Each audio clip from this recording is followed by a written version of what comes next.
এই সে বৃষ্টির দিনে আমাদের প্রজেক্টের অবস্থা।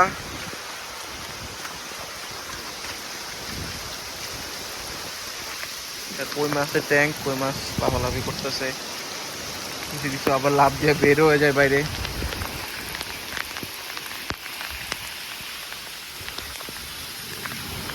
তো এই যে অনেকে জিজ্ঞেস করো যে বৃষ্টি হলে পানি আমাদের কি হয়।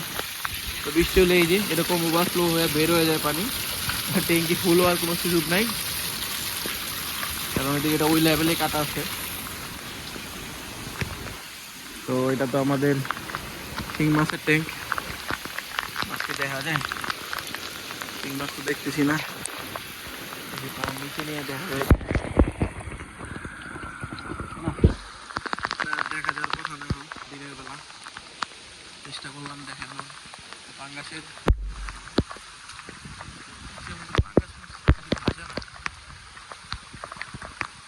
তো আমাদের ওই ট্যাঙ্কটা খালি, ওই ট্যাঙ্কটা আসলে খালি না, মূলত ওটা আমরা খালি রাখছি। এই জায়গায় 2 লাখ শিং দিছি।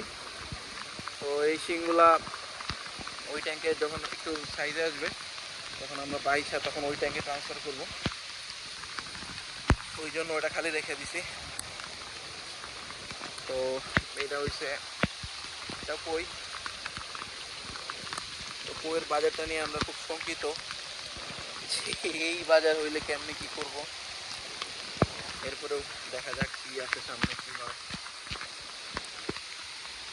আর আমরা গুলশার প্ল্যান করছিলাম, গুলশার প্ল্যান এখনো বাদ দেই নাই।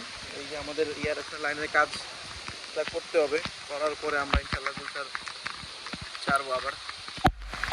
এই জায়গায় আমরা সম্পূর্ণ লোয়ার পাইপ দিয়ে ইয়ারেশনের লাইন করব। আর যেহেতু প্রচুর বৃষ্টি, আমাদের এখানে প্রায় 7-8 দিন ধরে প্রতিদিনই বৃষ্টি হয়, এই কারণে আমরা গুলশা এই ইয়ারেশনের লাইনটা করতে পারতেছি না, যার কারণে গুলশারও কোনো আপডেট নাই। গুলশা আগে দিয়ে চাইছিলাম, তো লাইন কমপ্লিট না হওয়ার কারণে আমরা গুলশা রোলতে যাইতে পারতেছি না এখন। তো দেখা যাক সামনে কি হয়, সবাই আমাদের জন্য দোয়া করবেন। এই পর্যন্তই, আসসালামু আলাইকুম।